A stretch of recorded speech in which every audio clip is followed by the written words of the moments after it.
The Karvak, a species bred in the crucible of cosmic conflict, had carved their dominance into the stars with unyielding might. To them, the universe was an unforgiving arena where only the strongest survived, where strength dictated every aspect of existence. For centuries, they had ruled with an iron fist, viewing other species not as equals but as mere tools to be used or prey to be hunted. Their society was built on an unbreakable hierarchy, where power was the only currency, and failure was met with ruthless elimination. From their vantage point in the cold depths of space, the Karvak observed Earth, a small blue planet orbiting an unremarkable star. They watched with detached interest as humans went about their lives, seemingly unaware of the vastness of the universe around them. The Karvak, with their advanced technology, dissected every aspect of human culture, history, and conflict, seeing only weakness where there was depth.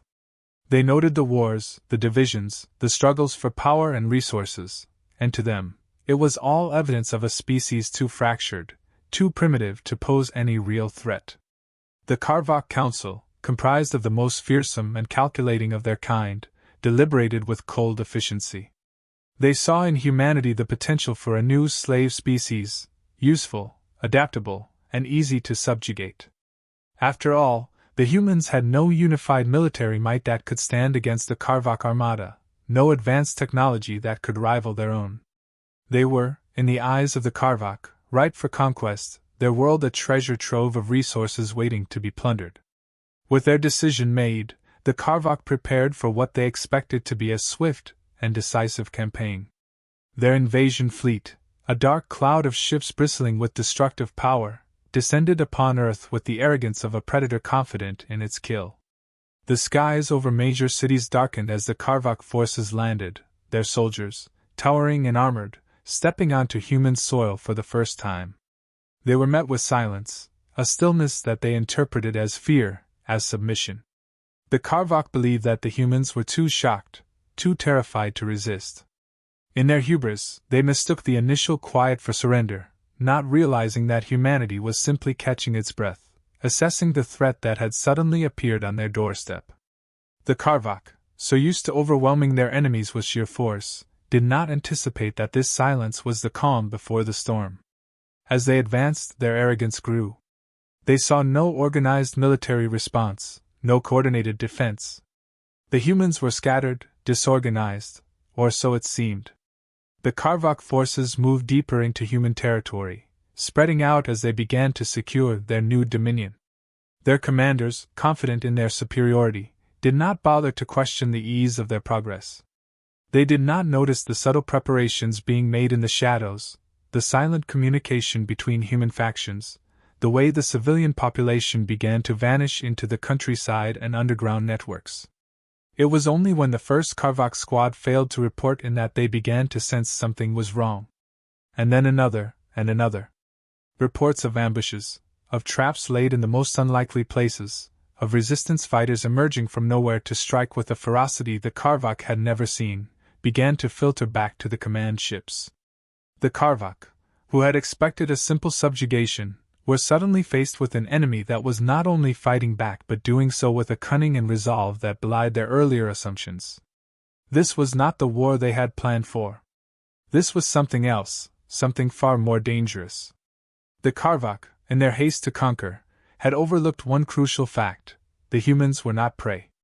They were predators, lying in wait, and now that the Karvak had dared to set foot on their planet, the real battle was about to begin. The Karvak, seasoned conquerors of countless worlds, found themselves facing something they had not anticipated: resistance. As their forces advanced across the globe, they were met not with surrender but with a fierce and unyielding defense. Earth's military forces, though primitive by Karvak standards, proved far more effective than they could have imagined. Conventional weapons, which the Karvak had deemed obsolete, were used with deadly precision. The skies lit up with explosions as fighter jets and missiles launched counterattacks, striking with unexpected accuracy and coordination. The Karvak's advanced shields and armor, designed to withstand the most potent of galactic weaponry, were not impervious to the relentless onslaught of human ingenuity. Where brute force failed, humanity's resourcefulness prevailed. Guerrilla tactics, Ambushes, hit-and-run strikes, sabotage, became the hallmark of this unexpected resistance. The Karvak, trained in direct confrontation, found themselves outmaneuvered by an enemy that refused to fight on their terms. The humans struck from the shadows, disappearing before the Karvak could mount a proper response, only to reappear in another location, with even greater ferocity. But it was not just the military that rose to defend Earth. Ordinary citizens, men and women who had never held a weapon in their lives, took up arms. They fought with whatever they could find, makeshift weapons fashioned from household items, traps laid in forests and city streets, improvised explosives. Farmers turned their knowledge of the land into a strategic advantage, leading invaders into dead-end valleys and marshlands where they were picked off one by one. In the cities, residents transformed familiar alleyways into labyrinths of danger, striking from windows, rooftops, and sewers. Everywhere the Karvak turned, they were met with a determination and bravery that defied their understanding. They had expected to conquer a docile species, but what they encountered was a force that could not be broken. The human spirit, resilient and indomitable, revealed itself in those moments of desperation.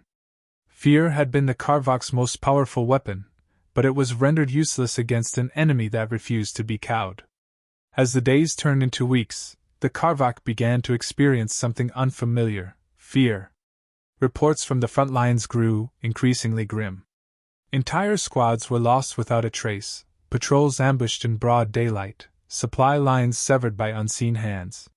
The Karvak's advanced technology, their superior numbers, none of it seemed to matter in the face of such relentless resistance. Their initial confidence began to waver, replaced by a growing sense of unease. This was not the easy victory they had anticipated. Humanity was not crumbling under the weight of their invasion. It was thriving in the struggle, becoming more dangerous with each passing day. The Karvak leadership, once so assured of their superiority, now questioned every decision. How had they misjudged so badly? How could a species they had deemed weak and insignificant turn out to be such formidable adversaries? The answer lay in the very nature of humanity itself. Beneath the surface of peaceful societies and cooperative endeavors, there existed a survival instinct honed over millennia of conflict and hardship. It was an instinct that had driven humanity to overcome countless challenges, from the wilds of untamed Earth to the horrors of war. History was filled with examples of this predator instinct, times when humanity had been pushed to the brink, only to emerge stronger, fiercer. The Karvak had mistaken humanity's capacity for peace as a sign of weakness, not understanding that it was a choice, a veneer over the primal force that had ensured their survival. Now, confronted with an existential threat, that force had awakened. Humanity, it turned out, was not prey but a predator lying in wait, and the Karvak had unwittingly become their quarry. As the realization set in, the Karvak understood that they were no longer the hunters in this war.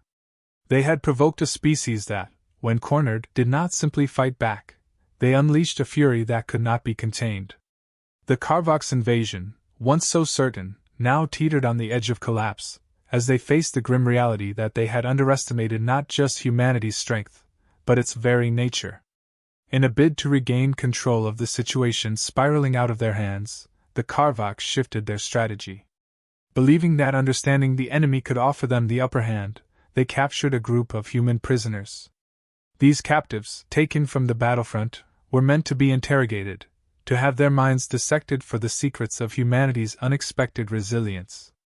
Among them was a man who, at first glance, appeared no different from the others, a special forces operative whose identity and skills were carefully hidden behind a facade of quiet compliance.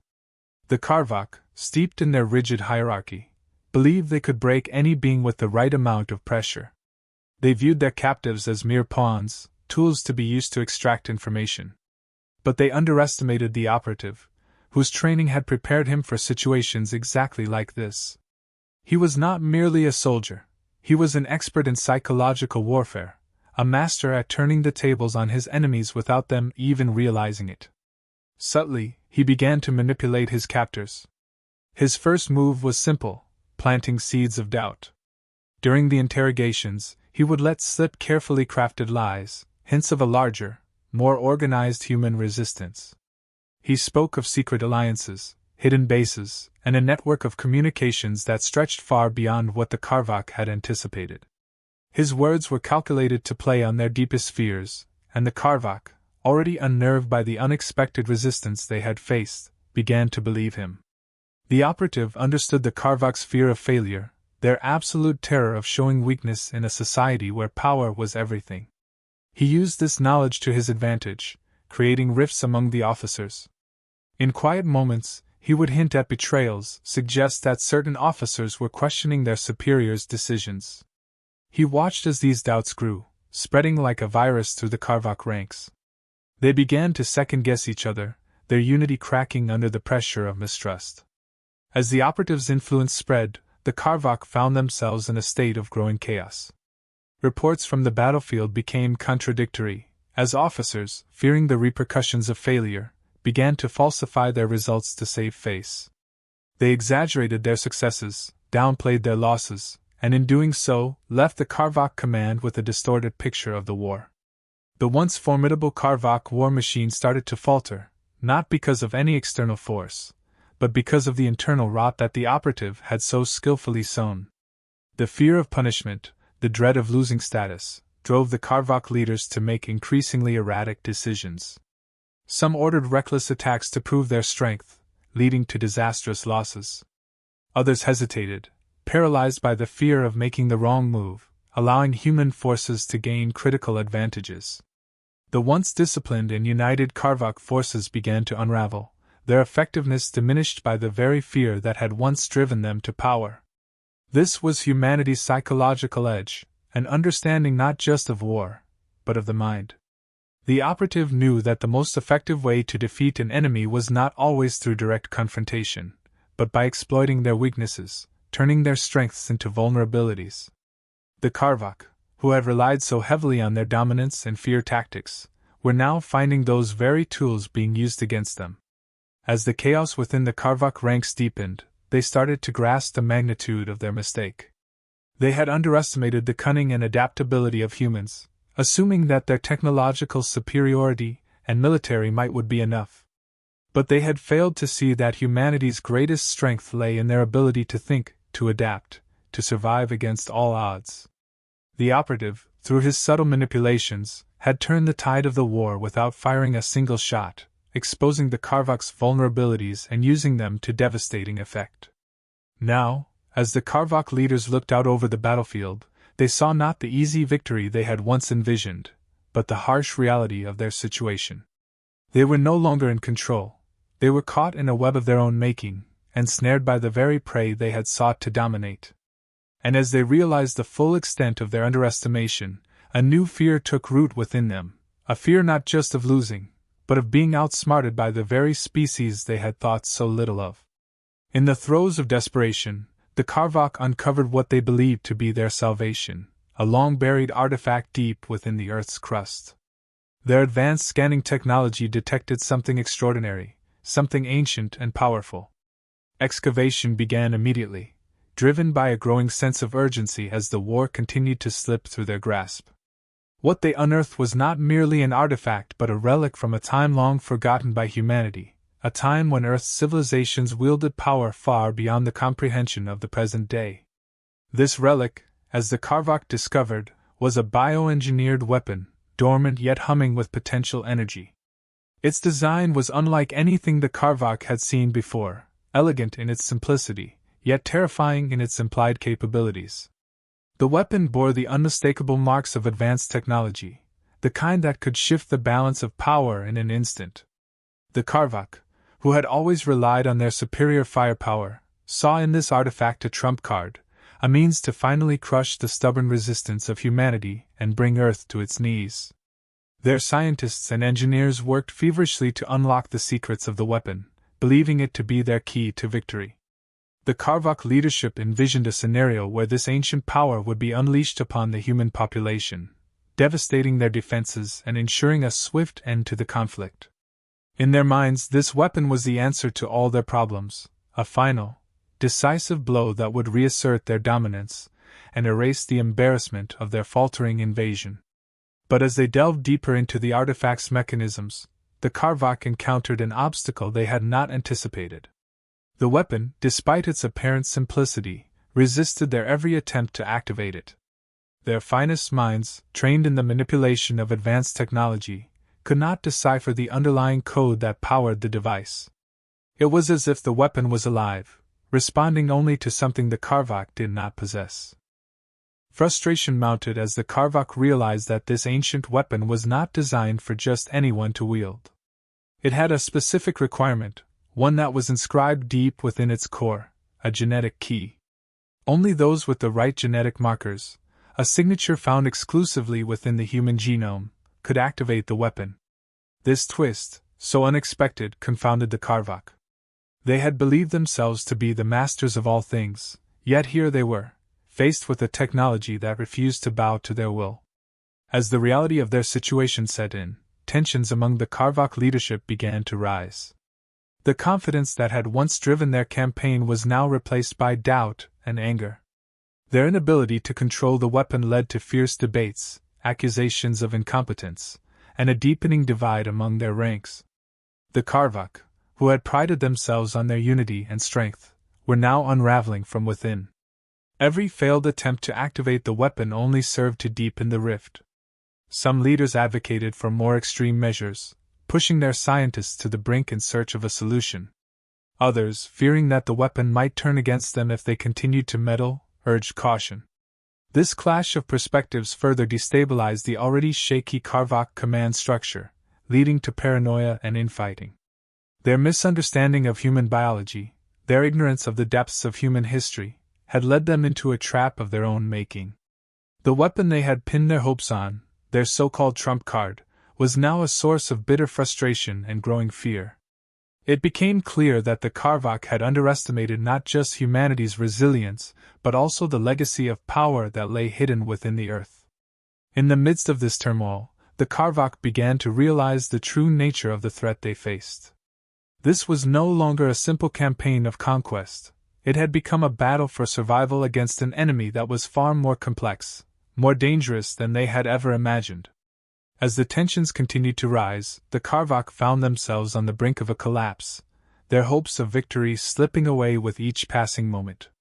In the shadows of the Karvak's chaos, a group of determined humans, led by the Special Forces operative, managed to infiltrate the heart of the enemy's operations.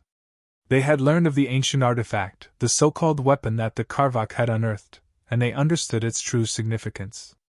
It wasn't merely a tool of destruction, it was a relic of humanity's distant past, a testament to the power their ancestors once wielded. The operative and his team, driven by a deep understanding of their mission and the stakes involved, approached the artifact with both caution and resolve. As they reached the artifact, the operative felt a strange familiarity, as if something deep within his own being resonated with the dormant power of the weapon. The team quickly realized that the Karvak had been right about one thing: the weapon required a specific genetic code to activate. But what the Karvak hadn't understood was that this code wasn't just a key, it was a safeguard, designed to ensure that such power could only be wielded by those who truly understood its responsibility.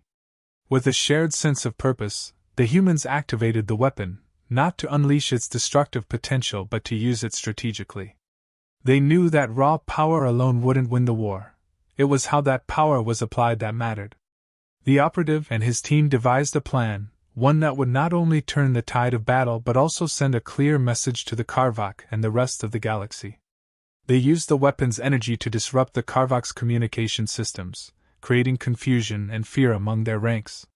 The once formidable alien invaders found themselves isolated, cut off from their leaders and from each other. The final confrontation was swift and decisive. The Karvak, already demoralized and disorganized, were now faced with an enemy that had outmaneuvered them at every turn. Humanity's ingenuity, combined with the ancient weapon's precise application, overwhelmed the Karvak forces. The operative led a coordinated assault, using the chaos to strike at the heart of the Karvak's command structure. The alien invaders, who had once believed themselves invincible, were now fleeing in disarray, their once formidable fleet reduced to scattered remnants. As the last of the Karvak ships retreated from Earth's atmosphere, the realization of their defeat began to sink in. They had come to conquer, to subjugate a species they deemed inferior, only to be driven back by the very beings they had underestimated. The surviving Karvok, battered and broken, vowed never to make the same mistake again. Their confidence shattered, they fled back into the depths of space, leaving behind a planet that had proven itself far more dangerous than they had ever imagined. In the aftermath of the battle, Earth was scarred but unbroken. The victory had come at a cost, but it was a victory nonetheless, a testament to the resilience and strength that lay within humanity. The Karvok's downfall served as a stark reminder that underestimating one's opponent could lead to ruin. They had believed themselves to be the hunters, only to discover too late that they had become the prey. Humanity, once seen as mere prey by the rest of the galaxy, now stood tall as predators in their own right. The message sent by their victory echoed across the stars, reaching the ears of other alien species who had watched the conflict from afar. No longer could humans be dismissed as insignificant or weak. They had proven their worth, not just through brute strength, but through strategy, adaptability, and an unyielding will to survive. As the dust settled, humanity found itself in a new position on the galactic stage. They were no longer isolated, no longer vulnerable. The galaxy now knew of Earth and its people, and with that knowledge came a new set of challenges. Other species would take note, some with respect, others with fear. The battle with the Karvok had been won, but it was only the beginning. Humanity had emerged not as the prey of the galaxy, but as a force to be reckoned with, a predator that would not be underestimated again. The future was uncertain, but one thing was clear: humanity would face whatever came next with the same resolve and determination that had carried them through this conflict. And in doing so, they would continue to write their own story among the stars.